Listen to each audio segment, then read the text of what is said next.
Assalamualaikum warahmatullahi wabarakatuh. Perkenalkan, nama saya Dimas Bujiono dari kelas 10 TU1. Saya akan menceritakan sebuah teks anekdot berjudul Gara-gara Mencuri Sendal.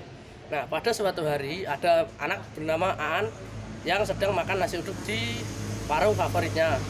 Nah, setelah menyelesaikan makan tersebut, ia akhirnya pun pulang.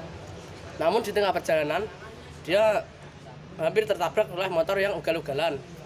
Akhirnya karena dia berusaha menghindari motor tersebut, sandalnya pun putus.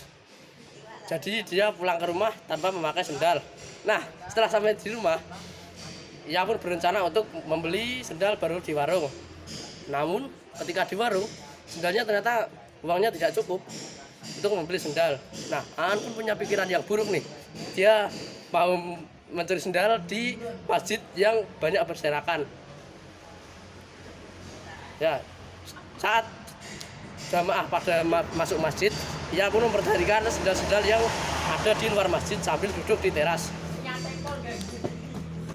Nah, pas para jamaah lagi sholat nih ya, nih si Aan pun mengambil sendal yang ia sukai. Nah, aksinya berjalan dengan lancar. Dia pun mendapatkan sendal merah sambil bilang, ya, ini adalah sendal terbaik di masjid ini. Seneng banget tuh dia. Nah, tapi diapes lagi apes di dia.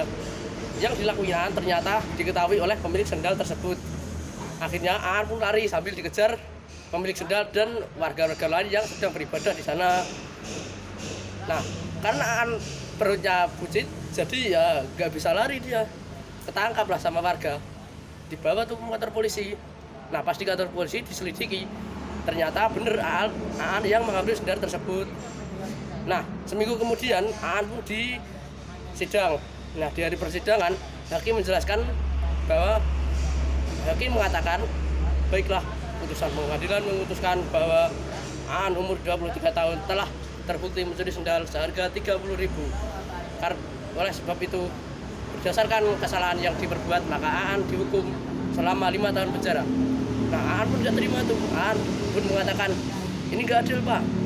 Mengapa hukuman saya lebih berat dari koruptor?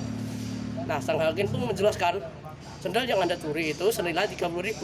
Berarti Anda merugikan satu orang senilai 30.000. Dan Aan pun menjawab lagi, sementara itu, mengapa koruptor yang mencuri uang senilai 2 miliar untuk 200 rakyat hukumannya lebih ringan? Hakim pun menjelaskan, ya iyalah, lebih ringan. Karena setiap orang yang dirugikan oleh koruptor tersebut hanya dirugikan Rp10. Makanya hukumannya lebih ringan. Aan pun akhirnya pasrah dan bilang, "Yalah." Sekian dari saya. Wassalamualaikum warahmatullahi wabarakatuh.